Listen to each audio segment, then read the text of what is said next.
Voilà, ceci sera la dernière vidéo de remédiation sur les bases qu'il faut maintenant absolument maîtriser. Alors, on peut utiliser des couleurs si on veut, hein, donc un peu comme je l'ai fait ce matin dans la leçon sur les équations, je mets toujours les additions et soustractions en rouge. Voilà, je les entoure dans les différents exercices. On ira plus bas après. Et les multiplications en vert. Déjà de 1 parce que les multiplications sont prioritaires dans certains cas, même si ici on ne va pas parler trop de priorité, mais deuxièmement parce que les règles sont toujours complètement différentes. Et donc dans le premier cas, on a des additions, une soustraction, c'est la même partie que les additions. Je rappelle, la règle, c'est pas une règle mathématique, hein, c'est une phrase pour vous aider à retenir plus facilement, justement. Les pommes s'additionnent avec les pommes. Et je précise, et je continue la phrase, des pommes et des pommes, ça donne toujours des pommes. Donc, quand je fais x3 plus x3, c'est une pomme et une pomme. 1x3 plus 1x3, lorsqu'il n'y a rien devant, c'est parce qu'il n'y en a qu'un, et donc ça fait bien 2x3, une pomme plus une pomme, ça fait 2 pommes. Il n'est pas question d'avoir des x6 ici, hein. D'ailleurs j'ai écrit x6 en le disant, il n'est pas question d'avoir des x6 ici, hein.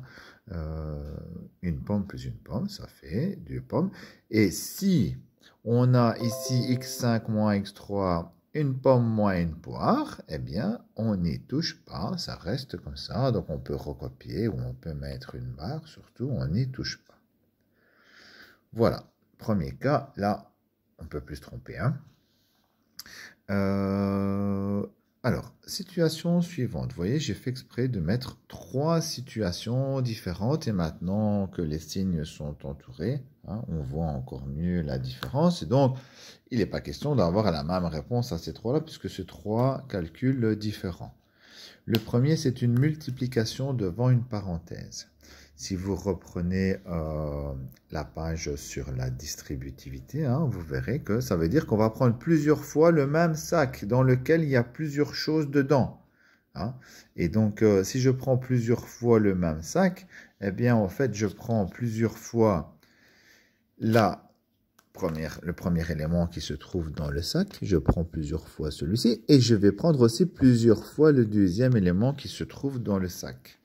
Et donc, j'aurai 5x fois 2x. Attention, parce que là aussi, hein, j'ai eu des erreurs. 5x fois 2x, si vous avez besoin de l'écrire, écrivez-le.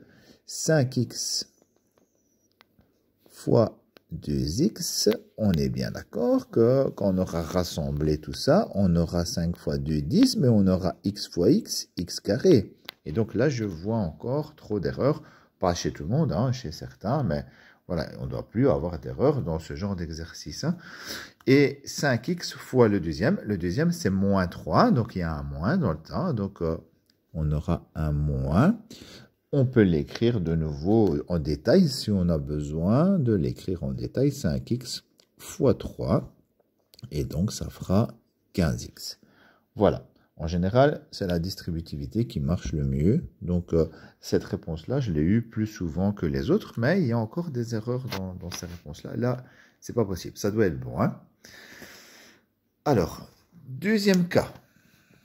Là, j'ai un moins dans la parenthèse, mais j'ai un moins devant la parenthèse. Vous savez que quand j'ai un moins devant la parenthèse, ça veut dire qu'on va enlever la parenthèse complète. On va enlever le sac, on ne va pas multiplier le sac, on va l'enlever.